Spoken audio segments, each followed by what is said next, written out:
This is the Roots and All podcast, and I'm your host, Sarah Wilson. Join me as I talk about all aspects of gardening with some of the top horticulturists from around the world. Hello and welcome to Roots and All. My guest this week is Amy Anthony, a certified clinical aromatherapist and aromatic gardener. In addition to that, Amy is an aromatherapy educator, podcaster, herbalist, certified master composter, and an artisanal distiller, and is one of New York's top aromatherapy practitioners. We talk about the importance of connecting with nature through scent, how aromatherapy can support wellness and vitality, and how you can become an aromatic gardening practitioner yourself. Modern aromatherapy started in France. In the 1930s, the term was coined, and then it migrated to England.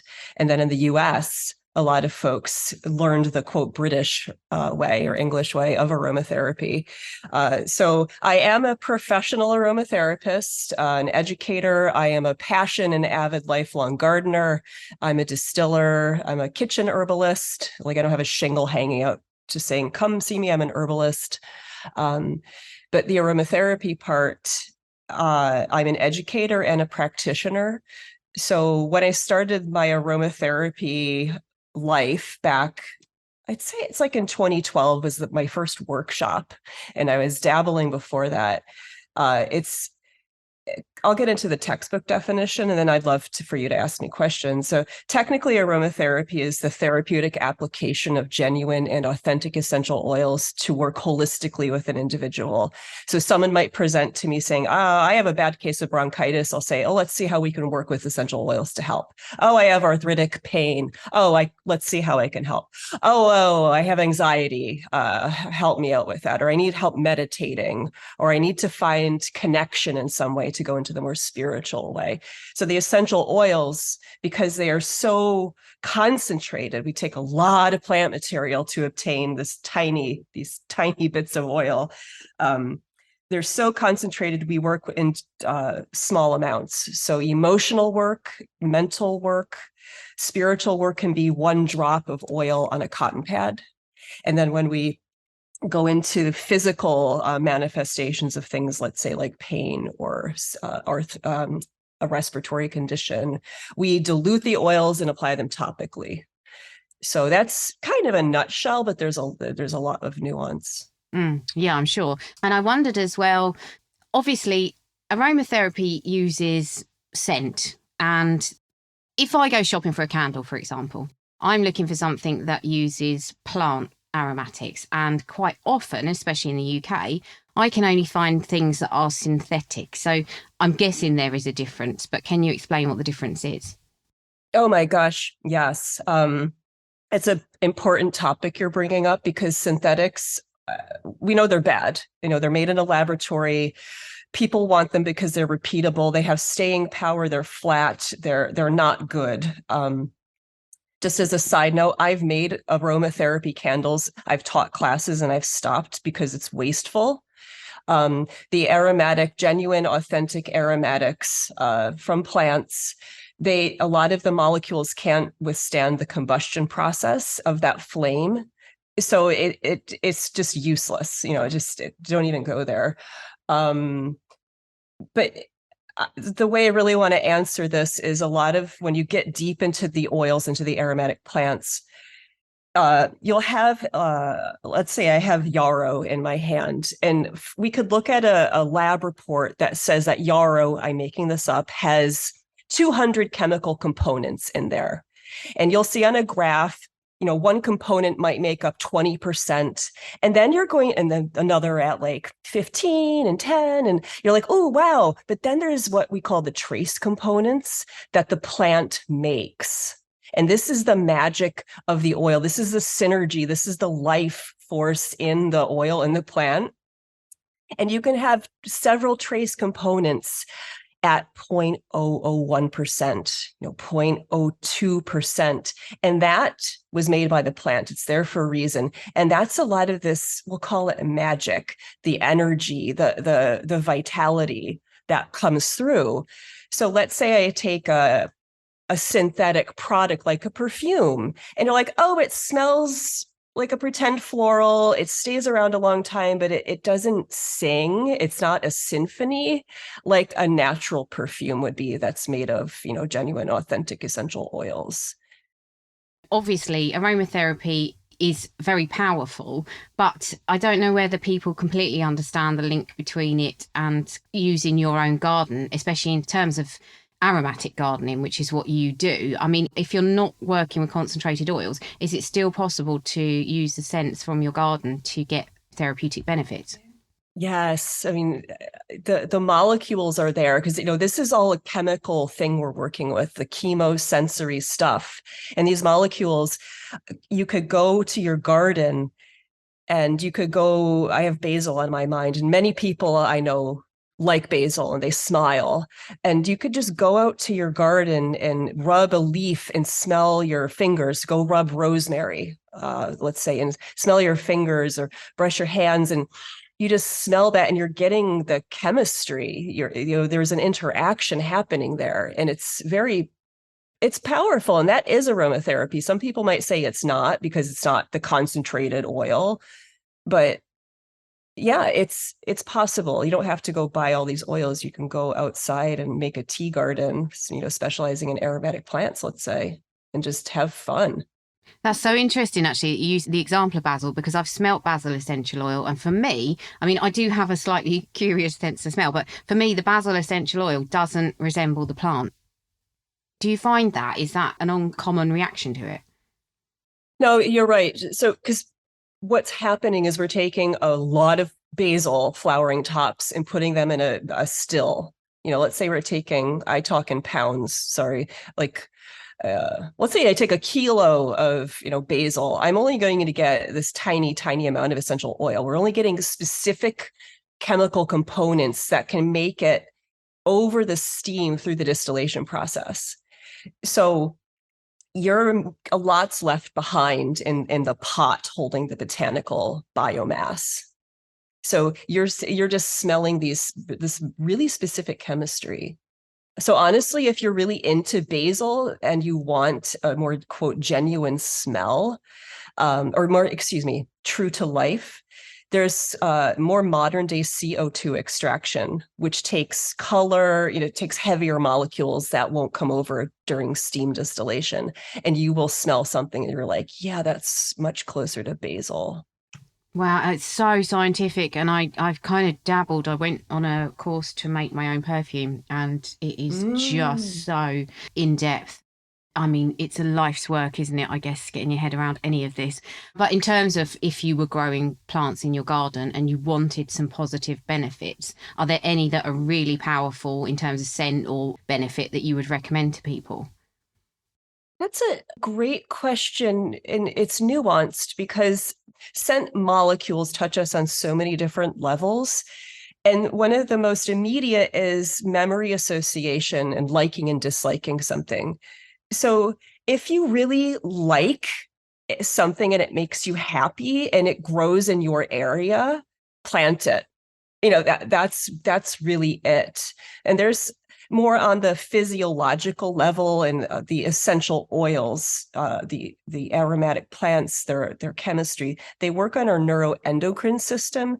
So there's actual evidence that, say, like lavender, genuine lavandula angustifolia, has a sedative effect, and let's say rosemary has this uplifting effect. That's there. Those are great to have for that therapeutic in that sense. But as I just said, if it makes you happy, plant it. Because there's no better medicine than that. If you can go out and smile, like that's that does a lot for you. I was listening to one of your more recent podcasts earlier today, and you were talking about plants that are specific to your culture and maybe your region. And I thought that was really, really interesting. And is there something to be said for the plants that you may connect with from your particular eco-region? Should you surround yourself with them? Are they more beneficial to you than other plants? I'd say on several levels, yes, because you're getting to know who grows by you and your ecosystem. And the bigger implication, and something I'm trying to be much more mindful of, is that the sustainability issue. of, if you could work with plants that are near you, there's a symbiosis between, it's like we want to eat local food. And if I've honestly really stepped away from working with oils like eucalyptus, etc., like that's from Australia. I live here. There's like all this supply chain, all this transportation, all this happening to get me that little bottle of oil. So to be really mindful of, rhythms of the garden, rhythms of the environment, what's happening, the plants that are happy there and thrive. It helps me become more integrated with where I'm living instead of living in a fantasy, if that makes sense. I was wondering as well, do the kind of scents more that you work with apply to the foliage, or are we also talking flowers as well? It's funny because I'm talking about trying to appreciate native plants, but I do have like a eucalyptus tree growing this year that will die. So the aromatics in our garden are the aromatics that we work with in aromatherapy. And it's twofold. I just have to share this. One of the aromatic gardening things, it started because I didn't want to fight the wildlife around me. We have a lot of deer, a lot of rabbits, a lot of groundhogs, and everyone wants to eat plants, right? Because that's what they do. So when I plant something like gray Santolina or lavender cotton, or, the common names, or lavandin, they stay away from that. So that's really fun and exciting because I don't want to fight them, the animals. And then as a teacher and a practitioner, I grow these. I don't say I don't grow them. I ask them to live there and grow. Because if I'm a teacher and I don't know what these plants look like, or clary sage, what does it look like? How does it like to grow? Like if I don't understand the plant to the best of my ability, how can I be an effective teacher or practitioner? So that's the root of the aromatics in my life there in the garden. Yeah, and another thing that you said, which it spoke to me, because there's been times when I've thought, I'm going to make soap or I'm going to make some sort of oil. And then you start looking into it and you might have some, for example, calendula petals, and you think, right, well, I'm going to diffuse them in oil. Then you have to buy like a carrier oil and you have to steep them in that. And then you need to buy the other ingredients. And you said actually that aromatherapy isn't a consumptive exercise, and I'm kind of paraphrasing you there. And I wondered if you could explain why you feel like that. And again, apart from maybe planting plants that you can brush past and kind of enjoy the scent of, is there anything else we can do to stop being so consumptive? To be honest, like I struggle with this because I'm of this world and of this culture, and I try to be mindful of how much crap we have around us and people telling us to buy stuff. And it really goes back to getting outside, finding that aromatic plant that you resonate with, or a non-aromatic, and just being with it, or making a tea. Because honestly, when I started to get into this world of aromatherapy, it's just all these products and buy this. And I'll say at the MLM companies that you buy these oils, keep buying these oils. It's like, okay, let's step back. Does the world need yet another plastic inhaler that's going to go into a landfill? Does the world need another package that you bought with your fizzing bath salts? Does that package need to get, thrown into the garbage? And the best thing we can do, like you're saying, maybe you grow I say calendula or calendula, and making your own stuff and having that connection and knowing it doesn't take a lot to make us happy or change us, I think there's a kind of mindfulness around harvesting and then taking the time to wait for that plant to kind of release its goodness. That's part of the process, I think, about stepping away from the consumption aspect, maybe. Yeah, it is. I appreciate how you said the process, because that's what it is, right? It's like you have the seed and the sun and water, and you watch it grow, and you're like, yay, I'm rooting for you, plant. Then you might get to harvest it and enjoy it. And if, it's an annual to go to seed, and then another generation comes, and it's that, like you're saying, that appreciation of time. And I feel so childlike. It makes me so happy. It's like that really simple stuff in life. Like today in New York City, I'm like, the sky is blue. It's not humid. I'm so happy. You know, it's just like, it's really, really fun stuff. And I love weeding because I grew up that way. So I'll just be outside putting around and I'll see a weed and I'll just go pull it, you know. And I don't, it's just joyful for, it's the really small stuff in life. It is, that's true. And I like the sort of seasonality of it. And I like the way that you've structured your podcast because you actually link the plants to what the moon is doing. And I wondered if you could kind of explain the idea behind that. So you're talking about my Luna Aroma series. I really appreciate that. So years ago, I've always been interested in lunar living and biodynamic farming, but I always was like tepid and always looking to other people and books and what other people had to say. And I was getting too intellectual about it. So, 2020 happened to the world.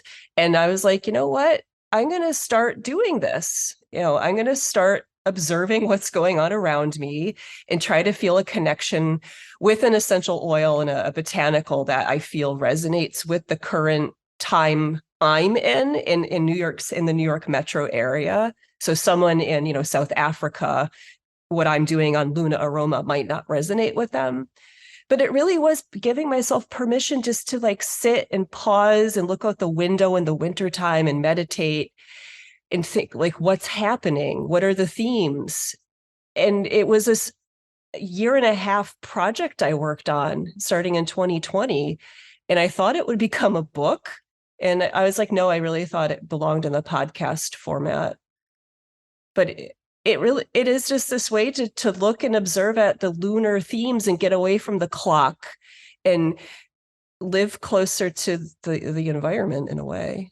Well, I think it's really good if you are in an urban environment because without sounding too cliche, it's sometimes difficult to observe the seasonal changes and monthly changes and daily changes if you can't see the wider landscape. You may get snippets of it in the leaves on the trees and things, but the moon is kind of above everyone. It's a constant. So I think it's a really, really good way of keying into what nature's doing. I think it works brilliantly. And I was thinking as well about the different plants that you might use and the different oils. And like you said, some people will have a visceral reaction to a smell. For some people, they'll really love it. For me, sweet peas, I love them. I can't get enough of them. But, if it was something else, maybe I might sniff it and go, oh, like daffodils for me, sometimes they've got that fecal note. I don't love it. Are there any plants or aromatic oils that you would say, actually, they're not good for you, or is it totally individual? Oh, yeah, it's totally individual. I mean, there's safety concerns for things, specifically with the oils. So you'll have like fennel is high in transanethol, which is, I have to watch my language. It works with estrogen. So if I have estrogen dependent issues, I might stay away from that. But like fennel tea is shown to increase breast milk production. I love smelling camphor, like, the camphor tree and the oil, but camphor can be toxic to the liver, the oil, if I'm working with it every day. But it's really about these nuanced safety concerns. But to answer your question, it really is an individual thing. And this comes as a practitioner. If someone comes to me and they're like, Amy, I can't sleep, can you help me? And we'll talk about their whole life. I'll present, maybe 10 oils to them and say, all right, sniff these. And if you're interested or love it, keep it. If you don't like it, push it away and I'll put the cap on. So it's really individual. The aromatherapist is here as the guide because I'm the one that has the safety information and how to blend and all that stuff. But you have to keep the individual's whole perspective in mind, including their likes and dislikes. Yeah, if I smell sandalwood, I'm just appalled. I can't cope with it at all. So it's so funny where that reaction comes from, but I think you should trust your gut with that. Also, that makes me think of allergens as well. If you, for example, had an allergy or hay fever or something, or even a common cold, and you can't sniff, are you still going to benefit from aromatherapy? Is it still going to get through to you on a kind of level that maybe you don't immediately know or understand? Yeah, this is the cool thing about aromatherapy. So you'll have it's all about the molecule, right? So when you're smelling it, you're going into cortical tissue through scent recognition, memory retention, memory formation, memory recall. But like earlier, I was saying there's a physiological level. So these molecules, some of them are so small. Essential oils, they have to be 20 carbons or less. They're very volatile and light as a class. And then they can penetrate the blood-brain barrier, some of the components. When you're inhaling it, it's of course going into your bloodstream, and we have receptors all over our body. We do know that essential oil components influence like GABA receptors, serotonin receptors. They're actually working in the body, and the body has to metabolize these and excrete them. The liver will process these. So like I said, like lavender for most people in the proper dosage, less is more, should likely help calm you down and start to sedate the nervous system. Peppermint generally will have like an excitable effect. So it's really interesting. Like it's about the scent, and it's because those molecules are so light, volatile, mobile, and they're lipid loving. That's why they're called essential oils. They're not oily, but they love lipids, and our skin is made of lipids. Our membranes, our cells are lipid based. So there's this real affinity for these molecules to assist us. I'll use that word. Thinking about specifically the UK, we are in the dog days of summer. I think a lot of people are sniffing autumn in the air here. It's come early, but it's definitely coming. Are there any aromatic oils that you would turn to at this time to kind of, I suppose, keep in step with that slowing of the seasons, or maybe that change in temperature, the loss of the light? Is there anything that you would recommend at this time? Two that come to mind, native to here is goldenrod, Solidago canadensis, and I know it's made its way across the world in the aster family. Any asters would be lovely to spend time with. There's only one aromatic. But for whatever reason, September rolls around and I want to go to vetiver. And I know I'm going to the oils, not the garden, so I apologize. Outside, I go to goldenrod, and that is so chamomile-like. It's in the same family. It's just chills you out. It's kind of like lazy, hazy, chill. And vetiver has a smokiness if you wanted to go work with the oil that just it's inviting and reminds me of like campfires and cooler weather. And I know I'm kind of going off of my little daydream here, but for me in the United States, it's time for the asters. And like I said, the goldenrod is really one that I look forward to spending time with. But for folks, I'm getting out of the garden here. A lot of the tree oil, so the like juniper wood, you don't like sandalwood so much, but like the woody stuff, I feel really starts to resonate with the fall. And as I said, it is such a huge, huge topic. And I think people who are interested in it sometimes, like myself, don't actually know where to start. But if you did want to find out more, and I know your website has got resources on it, but where can people go to learn more and to get involved in it? The International Federation of Professional Aromatherapists is a great website to go to for information, safety standards, find an aromatherapist. That's a really great resource. Also, to give a shout out, I am the current New York State representative here in the United States for the Alliance of International Aromatherapists. It's a kind of youngish organization, but you could look on there for resources. Another US focused one is the National Association for Holistic Aromatherapy. Great resource. It's more consumer facing for like, what is an oil? You could find a local aromatherapist there. For our Canadian friends, the CFA is out there.